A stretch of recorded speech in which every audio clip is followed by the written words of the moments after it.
కాకినాడ నగరంలోని skating rink వద్ద చేపట్టిన అభివృద్ధి పనులను త్వరితగతిన పూర్తి చేయాలని సంబంధిత ఇంజనీర్లకు నగరపాలక సంస్థ కమిషనర్ జె వెంకట్రావు ఆదేశించారు. శుక్రవారం ఉదయం వైఎస్ఆర్ స్కేటింగ్ రింక్ వద్ద చేపట్టిన అభివృద్ధి పనులను సందర్శించేందుకు రాగా స్మార్ట్ సిటీ ఎస్ఈ వెంకట్రావు అభివృద్ధి పనులను కమిషనర్ కు వివరించారు.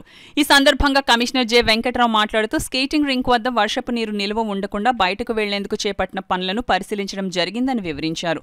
కమిషనర్ వెంట హెల్త్ ఆఫీసర్ డాక్టర్ పృథ్వీచరణ్ తదితరులు ఉన్నారు.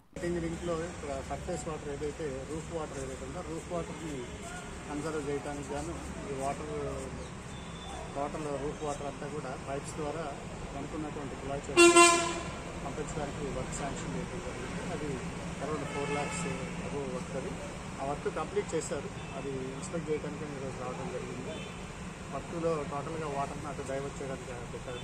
ఒకసారి హెవీ రైస్ వచ్చిన తర్వాత మరోసారి చూసి వాటర్ టోటల్గా అటు వెరిఫై చేస్తాం. సో దట్ వర్క్ యొక్క ఎఫెక్టివ్నెస్ కూడా చెక్ చేయడం జరుగుతుంది. దానికి గాను ఇనీషియల్ ఇన్స్పెక్షన్ ఇది వచ్చేది.